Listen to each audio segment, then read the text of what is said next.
Now, the Russian President Vladimir Putin has extended the ban on food imports from the West by 1 year. This is in retaliation for the extension of European sanctions against Moscow over the Ukraine crisis. Putin says he has signed the necessary decree. The ban prohibits most food imports from the U.S., the EU, Australia, Canada and Norway. It was expected to be prolonged for 6 months, starting from early August after the EU extended sanctions this week. The EU accuses Russia of interfering in Ukraine by sending troops to the conflict zone. Moscow, though, denies the allegations. Violence in East Ukraine has claimed 6,500 lives since March 2014. To discuss that further, we're now joined by Mr. Joaquin Flores, who is with the Center for Syncretic Studies, and he's joining us live now via Skype from Belgrade. Sir, as always, thanks very much for joining us. Many of the Western media downplay the effect of these Russian retaliatory measures. How do you feel about them? It's something which is actually probably better in the short term for the Russian economy. To the extent that the West wants to downplay them, these have had a very, very bad effect on some of the U.S.'s most important partners in Central Europe, for example, Poland.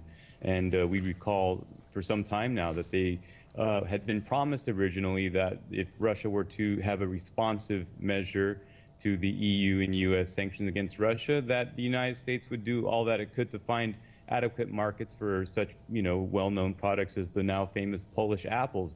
And of course, after it happened and Poland couldn't export its apples anymore to the U.S., rather to Russia, the U.S. didn't buy up the surplus, and many growers were up in arms. And this is an analogy for what's really happening all over Europe, and especially in Central Europe, where countries can't find these markets they had so depended on in Russia. So I think that it's not accurate really if the U.S. says these are not important. They have a very bad political consequence between the U.S. and its Central European allies.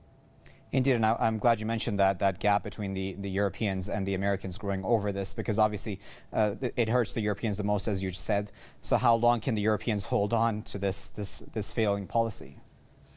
I think that it's the Europeans who are pushing right now to see this policy changed. It's something where you can pick up the newspaper every day and you can see growers associations, people involved in confections, canned goods.